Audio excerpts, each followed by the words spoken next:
Sebelum kita lanjut, kita mulai video ini dengan membaca bismillah. Karena dengan bismillah, insya Allah hidup kita akan menjadi berkah. Amin ya rabbal alamin. Bismillah. Assalamualaikum warahmatullahi wabarakatuh. Alhamdulillah, assalatu wassalamu ala rasulillah. Anak-anak yang saleh dan salihah, bagaimana kabarnya hari ini?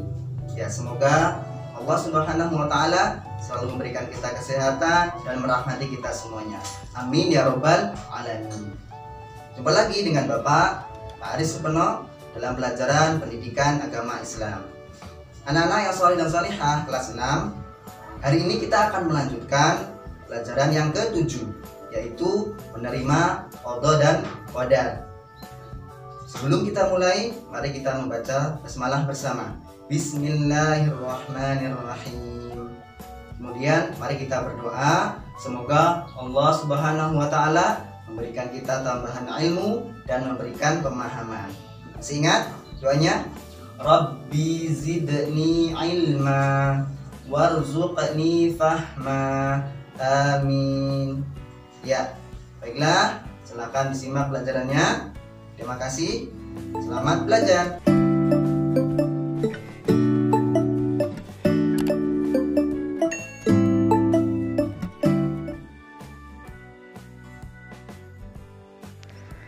Iman kepada qada dan qadar itu rukun iman keberapa ya?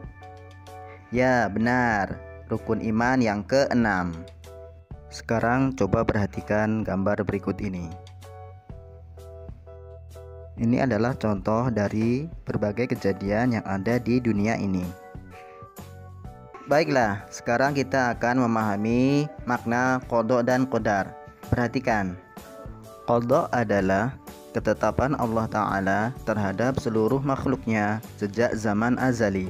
Zaman azali yaitu zaman sebelum diciptakannya langit dan bumi. Allah telah menulis takdir semua makhluknya 50.000 tahun sebelum penciptaan langit dan bumi.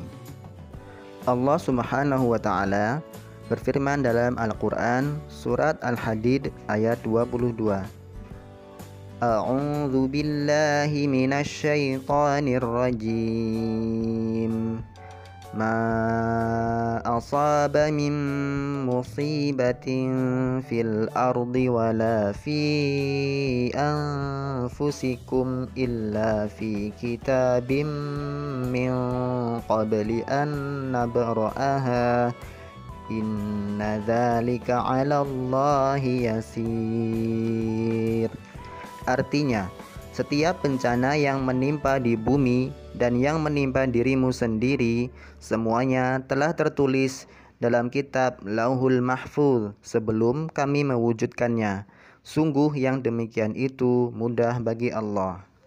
Anak-anak yang solih dan solihah, jadi segala apapun yang terjadi di dunia ini, bencana apapun yang terjadi, itu tidak ada yang tahu. Begitu juga kita tidak tahu kapan akan meninggal dunia atau kapan dunia akan kiamat. Hanya Allah sajalah yang tahu. Kemudian contoh-contoh qada yaitu diantaranya segala ketetapan, diantaranya matahari yang terbit dari timur dan tenggelam di barat. Kemudian kematian, kemudian bumi serta planet-planetnya yang berputar pada porosnya. Hikmah beriman kepada qada diantaranya yaitu 1. Tidak bersikap sombong baik di rumah, di sekolah ataupun di lingkungan masyarakat. 2. Bertanggung jawab atas tugas yang telah diberikan kepadanya. 3. Santun dan rendah hati dalam bersikap dimanapun ia berada. 4. Menerima berapapun uang jajan yang diberikan oleh orang tua. Dan contoh-contoh lain yang dapat kalian cari yang sesuai. Kemudian qadar. Qadar adalah segala ketentuan Allah Subhanahu wa Ta'ala yang telah berlaku terhadap semua makhluknya. Jadi, qadar adalah ketetapan Allah yang berlaku bagi makhluknya yang terjadi saat ini. Allah Subhanahu wa Ta'ala berfirman dalam Al-Quran surat Ar-Ra'd ayat 11.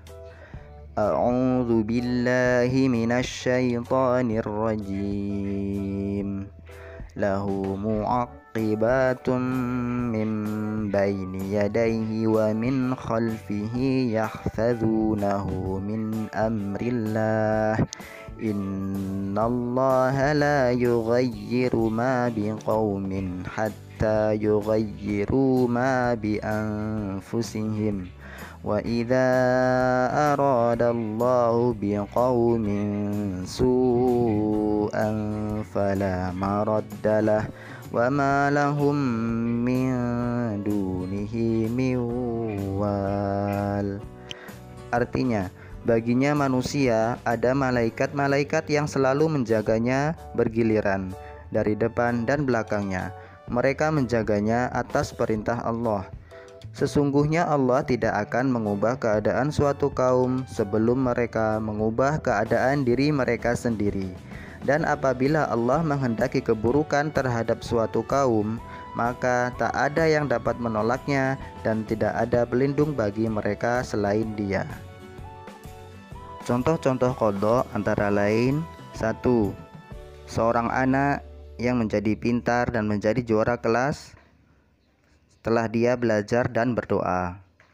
Kemudian 2. Seorang anak yang tidak menjadi juara lomba pidato meskipun telah berjuang keras. Yang ketiga, yaitu seorang anak yang disenangi dalam pergaulannya karena ramah dan suka menyapa kepada siapa saja. Keempat, menjadi anak yang pandai membaca Al-Quran karena dia rajin belajar dan berdoa. Dan contoh-contoh yang lain yang dapat kalian cari sendiri. Setelah memahami makna dan tahu contoh-contoh qadar, kamu bertambah yakin tentang karunia yang diberikan Allah Subhanahu wa Ta'ala. Untuk itu, marilah kita simak hikmah qadar berikut ini. Seseorang yang beriman kepada qadar akan bersikap dan berperilaku antara lain: 1. Menyadari bahwa semua cita-cita yang diinginkan harus diusahakan. Kedua, memiliki rasa percaya diri dalam menghadapi tugas. Dan yang ketiga, giat dan disiplin dalam belajar. Lalu, apa hubungannya antara qadha dan qadar? Perhatikan garis berikut ini.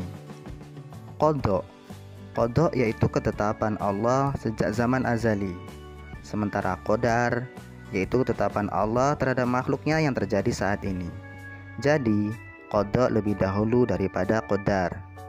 Qadha dan qadar merupakan ketetapan Allah Subhanahu wa Ta'ala atau sering disebut dengan takdir. Anak-anak yang saleh dan salihah, beriman kepada qadha dan qadar merupakan bagian dari rukun iman yang 6. Sebagaimana sabda Rasulullah SAW, "Antu'mina billahi wa malaikatihi wa kutubihi wa rusulihi wal yaumil akhir wa tu'mina bil qadari khairihi wa syarrihi." Artinya, engkau beriman kepada Allah, kepada malaikat-malaikatnya, kepada kitab-kitabnya, kepada rasul-rasulnya, kepada hari akhir, dan engkau beriman kepada takdir yang baik dan takdir yang buruk.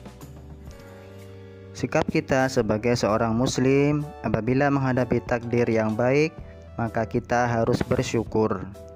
Dan apabila kita mendapatkan takdir yang tidak baik, maka kita harus bersabar. Kemudian apabila sesuatu menimpa kita, ataupun apabila sesuatu yang terjadi tidak sesuai dengan apa yang kita inginkan, maka kita tidak boleh berandai-andai. Seandainya demikian. Namun apa yang kita ucapkan, yaitu kita diajarkan untuk mengucapkan qadarullahu wa ma syaa fa'al.